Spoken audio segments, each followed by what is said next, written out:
എന്നാ നീ ഇത് കണ്ടായിരുന്നോ? നിന്റെ കൈയിന്റെ ഫോട്ടോ ചാറ്റ് GPT ഇട്ട് കൊടുത്തു കഴിഞ്ഞാൽ നിന്റെ പാം ഹിസ്റ്ററി, അതായത് കൈ നോക്കി പറഞ്ഞു തരുമെന്ന്. എടാ അത് ഞാൻ കണ്ടായിരുന്നു. പക്ഷെ നീ ജെമിനി യൂസ് ചെയ്യുകയാണെന്നുണ്ടെങ്കിൽ ജെമിനിയിൽ ഇങ്ങനെ കയ്യിൽ ഇങ്ങനെ ഫോൺ പിടിച്ചു കൊടുത്തു കഴിഞ്ഞാൽ കൈ നോക്കിയിട്ട് മലയാളത്തിൽ നമുക്ക് പറഞ്ഞു തരും. നമ്മുടെ ഭാവി നമുക്ക് ഡീറ്റെയിൽസ് എല്ലാം ചോദിച്ചറിയാൻ പറ്റും.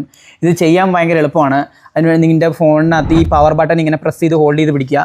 ഹോൾഡ് ചെയ്ത് പിടിക്കുന്ന സമയത്ത് ഇതുപോലെ ഇങ്ങനെ താഴെ ഇങ്ങനെ വരും ജെമിനിയുടെ പോപ്പപ്പ്. അപ്പോൾ ഇവിടെ ഞെക്കി കൊടുത്തു കഴിഞ്ഞാൽ നിനക്ക് ക്യാമറ ഓപ്പൺ ചെയ്യാൻ വേണ്ടിയിട്ടൊരു ഓപ്ഷൻ വരും. അതിനകത്ത് ജസ്റ്റ് ക്യാമറ ഓപ്പൺ ചെയ്ത് കൊടുക്കുക. എന്നിട്ട് നിൻ്റെ കൈ ഇങ്ങനെ പിടിക്കുക. കൈ ഇങ്ങനെ പിടിച്ചതിന് ശേഷം മലയാളത്തിൽ പറഞ്ഞു കൊടുത്താൽ മതി. ജെമിനി, എൻ്റെ കൈ നോക്കിയിട്ട് എൻ്റെ ഭാവി ഒന്ന് പറഞ്ഞു തരാൻ പറ്റുമോ? തീർച്ചയായും പറയാം. നിങ്ങളുടെ കയ്യിലെ രേഖകൾ നോക്കിയിട്ട് കുറച്ച് കാര്യങ്ങൾ പറയാം. നിങ്ങളുടെ ജീവിതരേഖ വളരെ വ്യക്തമായി കാണുന്നുണ്ട്. ഇത് സൂചിപ്പിക്കുന്നത് നിങ്ങൾക്ക് ഊർജ്ജസ്വലമായ ഒരു ജീവിതമുണ്ടാകുമെന്നാണ്. അതുപോലെ നിങ്ങളുടെ ഹൃദയരേഖയും വളരെ വ്യക്തമാണ്. ഇത് നിങ്ങൾ സ്നേഹബന്ധങ്ങൾക്ക് വളരെയധികം പ്രാധാന്യം നൽകുന്ന ഒരാളാണ് എന്ന് സൂചിപ്പിക്കുന്നു. നിങ്ങൾക്ക് എന്തെങ്കിലും പ്രത്യേകമായി അറിയണമെന്നുണ്ടെങ്കിൽ ചോദിക്കാവുന്നതാണ്. എൻ്റെ കല്യാണം ഇപ്പോൾ നടക്കുമെന്ന് പറഞ്ഞു തരാൻ പറ്റുമോ? നിങ്ങളുടെ വിവാഹത്തെക്കുറിച്ച് പറയുകയാണെങ്കിൽ നിങ്ങളുടെ കയ്യിലെ വിവാഹരേഖ വ്യക്തമായി കാണുന്നില്ല. അതുകൊണ്ട് തൽക്കാലം അതിനെക്കുറിച്ച് പറയാൻ കഴിയില്ല. പറഞ്ഞു വന്ന് എനിക്ക് കല്യാണം നടക്കില്ല എന്നൊക്കെ പറയൂ.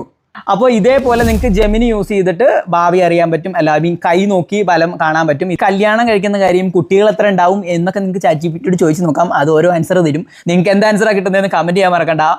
അപ്പോൾ ഓക്കെ, ബൈ.